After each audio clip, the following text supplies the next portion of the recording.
You are gonna get it wrong a majority of the time. Probably like 93% of the time. You know, if you get really wise, you might just get it wrong like 80% of the time. And I'm just gonna be real with you. As someone who loves you, you gotta get used to that. And she just light. There we go. It's a little bit better. Yeah, it's like really bright in my eyes. Yeah, you're gonna get it wrong a majority of the time. And you've just gotta be comfortable with that. If you're gonna be someone who wants to have a successful life, if you want to be like a multi-millionaire earner, or if you want to have a super big impact, or if you want to, you just have like a dream that you're not satisfied with putting off, you're gonna have to get it wrong. Like really wrong. Like a lot. A lot. And it's kind of the name of the game. Because the flip side to that is like that maybe 20 to like 7% of the time where you actually get it right. Man, it feels so good. It makes you just want to keep going, you know? And this is the other thing. You find, you accumulate skills. So at some point, you're doing one thing right a majority of the time. I mean, the thing that you're wrong about kind of shifts, right? That's just, you have to be comfortable with that. 222 as I'm saying this. And I know that you're probably someone who could lie to yourself and pretend that living ordinary is like okay, and it's like who you are, and it's like a place or like a lifestyle that you could be satisfied with, right? There's a part of you that's like comfortable in that lie.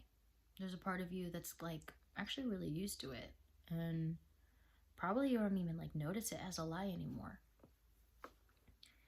And it'll come up like even when you are living in truth, you're living in honesty, you're living in authenticity, that lie will keep coming up and try to, I guess, test you, but like, you know, see if you're really about it. Oh, but like we could just do this, this, and this, and it'd be like easy, right? Like, wouldn't it be nice if things were just like easy?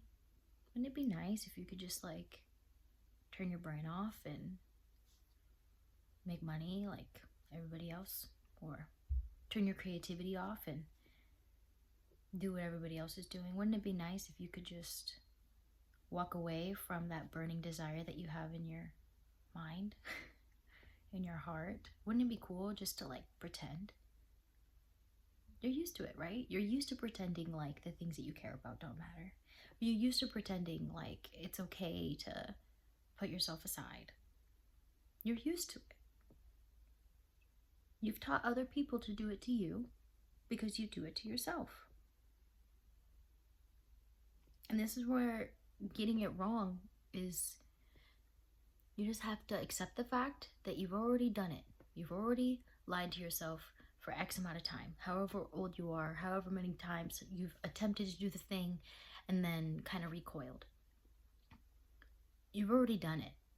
It's already over. You can't go back to those moments, at least not in this now stream of consciousness, you know, human experience that we're interacting with right now, that we're co-living, right? Like we're here right now. You're watching this video, I'm making this video.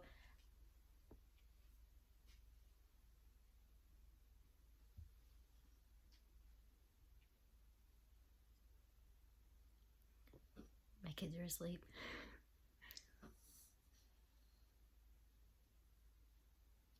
Anyways, you've already lied to yourself X amount of times. Okay? You're already at a spot right now where you need to mend that trust. And you need to mend that consistent authenticity, that consistent honesty with yourself. That's where we are right now. And you have to just accept the fact that you've been getting it wrong for like 93% of the time that you've been alive. You've just been living in fear. You've just been living out other people's narratives of fear. You've been living out this version of yourself that is constantly unsatisfied, feels constantly suffocated creatively, and is just used to putting your dreams or your true thoughts in like a little box somewhere in your mind, in your heart, in your thighs, in your hips, wherever you put things, consciously or unconsciously. So I'm making this video, one, to tell you, to give you some sort of relief. Hey, at least you're already getting it wrong. The only thing you can do now is get it right. And if you keep getting it wrong, it's not like you're doing anything different, right? But even after this video, like, it's the awareness. It's the awareness that brings you closer to that authenticity, taking you from 7% to 20%, from 20% to 40%, from 40% to maybe 99% of getting it right. And then because you're living in that loop of new awareness, it's becoming less of a loop and more of a spiral up. You're kind of in that loop for a little bit, but then it becomes a spiral and you're getting up and up and up. And then the thing that you're getting wrong shifts. Kind of like without you really noticing. You're like, oh, maybe I'm getting this wrong. Oh, maybe I'm getting this wrong. And the concept of what is right and what is wrong isn't necessarily about like morality or the quality of goodness or, the quality of correctness. Okay, I'm using the term right and wrong in kind of as like a placeholder for a longer explanation of like, living in alignment or not. A magnet is either attracted or it's repelled. So you're either repelled to your life purpose 90 whatever percent of the time or less, or you're attracted and you're magnetic, connected to your life purpose X amount of time, right? So I just want to remind you, like, you're not alone in the fact that you're getting it wrong. Okay? And frankly, you're not alone in the awareness that you're getting it wrong. And I will also say, you might kind of be alone while getting it right. There's a lot of people that are satisfied with just being wrong, being repelled, being unmagnetic, being flatlined, being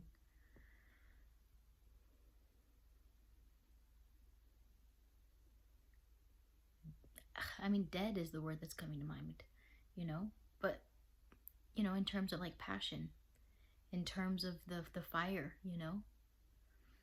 there's a difference between having like coals burning inside of you that are catching wind and growing and consuming the dead grass that has died around you, and that fire consuming the area, and then that fire consuming the whole forest, and then that fire consuming the whole continent, and then that fire just like engulfing the whole planet within you, right? There's a difference between that fire and then those little LED candles that are just constant flame, And frankly, there's nothing wrong with either. We need people in both states of fire to be able to keep things going, at least for the way that things are now. But speaking from my personal experience, I am the first.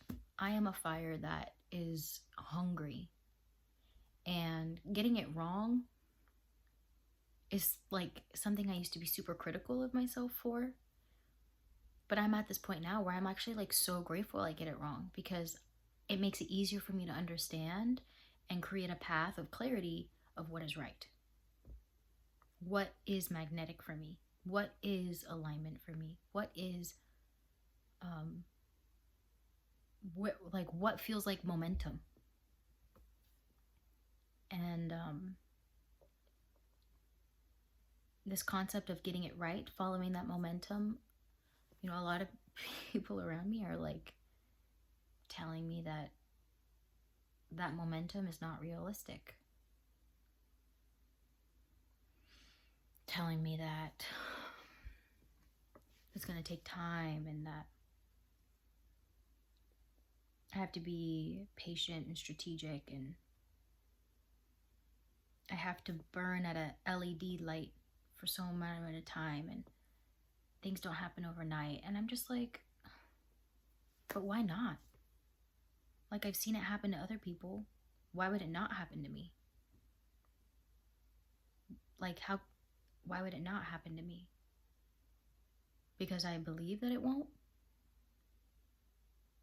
Well, then that's just me creating that narrative that it won't.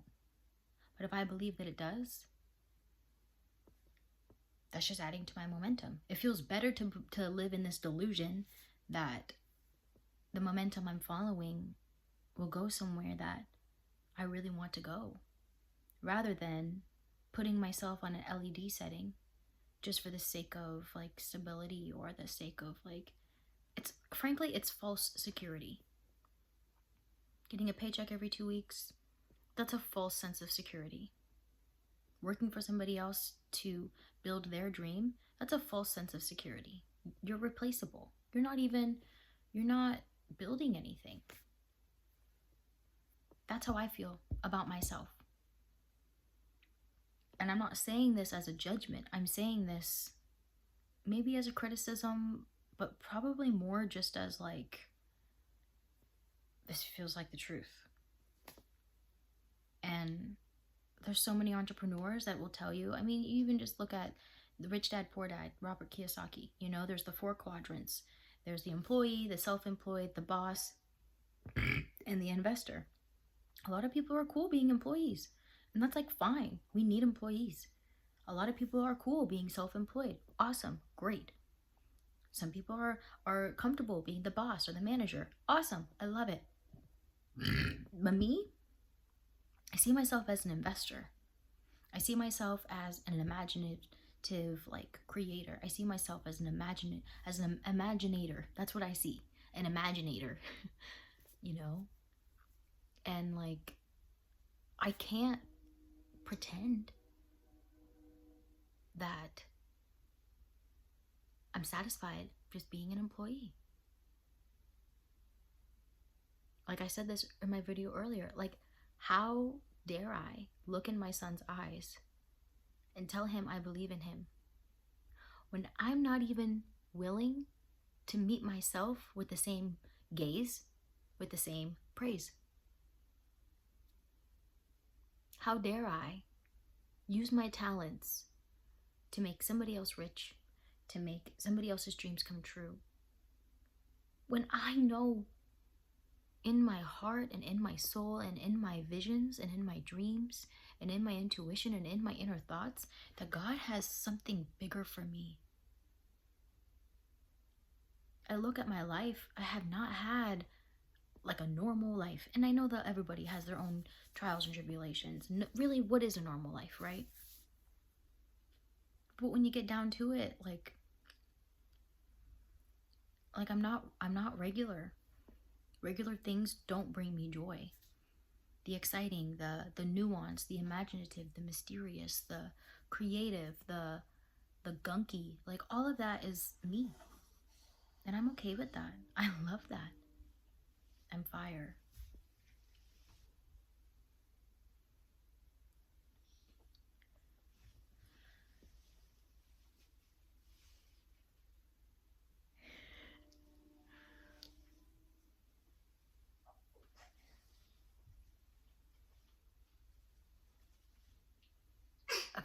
gotta go. But that's the message. And let's get these dreams, bro. Let's get these dreams. Okay? Let's make them into reality. God chose you to have these dreams because you're the best vessel to carry them out. And if you don't carry them out, he'll just find another vessel. And that dream will die with you. I love you. Ciao.